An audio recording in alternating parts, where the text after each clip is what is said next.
નમસ્કાર દર્શક મિત્રો, મા ન્યૂઝ લાઈવમાં આપનું હાર્દિક સ્વાગત છે. આપની સાથે હું છું ધારા. તો જોઈએ આજના ફાસ્ટ ટોપ 15. પંજાબના જલંધરમાં રહેતા એક પરિવારના 5 સભ્યોએ નવા વર્ષના દિવસે ગળે ફાંસો ખાઈ આપઘાત કર્યો. રાજસ્થાનના રણમાં રણબંકાઓનો દમખમ. ડેઝર્ટ સાયક્લોન એક્સરસાઇઝ હેઠળ ભારત અને યુએઈની સેના બતાવશે તાકાત. જાપાનમાં 7.4ની તીવ્રતા સાથે ભૂકંપે મચાવી તબાહી. હવે સુનામીનો ખતરો. ભરૂચ હિટ એન્ડ રન કાયદાનો ટ્રક ચાલકોએ વિરોધ કરી ચક્કાજામ કર્યા. રાજકોટના રંગોલી પાર્કમાં દસ્તાવેજ પ્રમાણે વિસ્તાર ન અપાયાનો સ્થાનિકોનો આરોપ. યુરોપને પાછળ છોડી ભારત બન્યું એડવાન્સ. હવે નથી બ્રિટન અને ફ્રાન્સ પાસે કોઈ તક.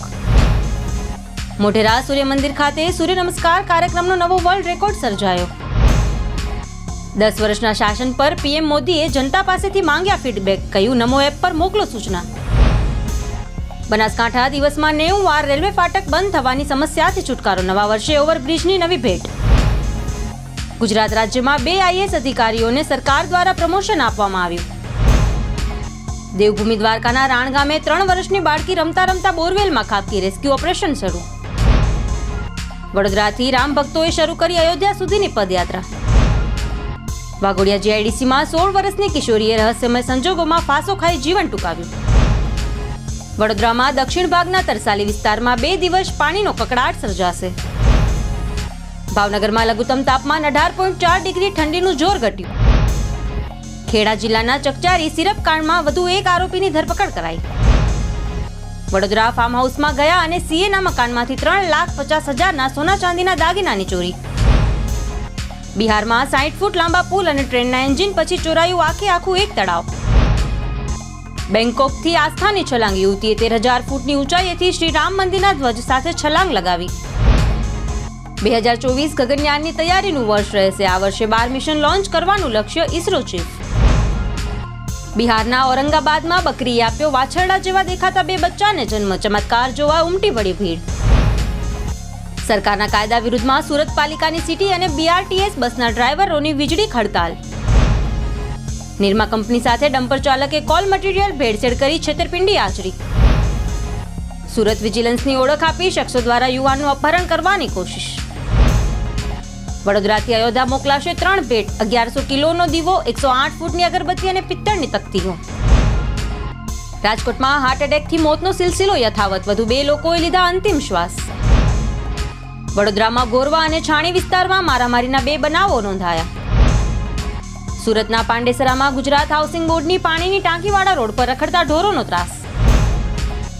જાપાનમાં વિનાશક ભૂકંપ બાદ ભારતીય દૂતાવાસનું એલર્ટ. ઇમરજન્સી નંબર જાહેર કર્યા. અર્જુન એવોર્ડ વિજેતા વેઇટ લિફ્ટરનો કેનાલમાંથી મૃતદેહ મળ્યો. પંજાબ પોલીસમાં હતા તહેનાત. 500 વર્ષ પછી ફરી મનુવાદની વાપસી. રામ મંદિર મુદ્દે કોંગ્રેસના ઉદિત રાજનું વિવાદાસ્પદ નિવેદન. જમીન રીસર્વે અને પ્રમોલ્ગેશનની બાદ ક્ષતિ સુધારવાને લઈને સરકારે સમય મર્યાદા વધારી 31 ડિસેમ્બર 2000 સુધીની કરી છે. કેનેડામાં છુપાઈને ભારત વિરોધી ગતિવિધિઓ કરી રહેતા ભારતનો મોટો ગેંગસ્ટર ગોલ્ટી બરાર આતંકી જાહેર થઈ ગયો. ઝારખંડ સરકારે એક ખાસ વર્ગના લોકો માટે પેન્શનની ઉંમર 60થી ઘટાડીને 50 વર્ષ કરી દીધી છે. કેડિલા ફાર્મના managing director doctor Rajiv Modi વિરુદ્ધ પર્સનલ આસિસ્ટન્ટ દ્વારા બળાત્કાર અને છેડતીની ગંભીર ધમકીનો આક્ષેપ કરી ફરિયાદ દાખલ કરવામાં આવી. રાજકોટના એસટી પોર્ટ બહાર એએસઆઈ પર રિક્ષા ચાલકનો હુમલો.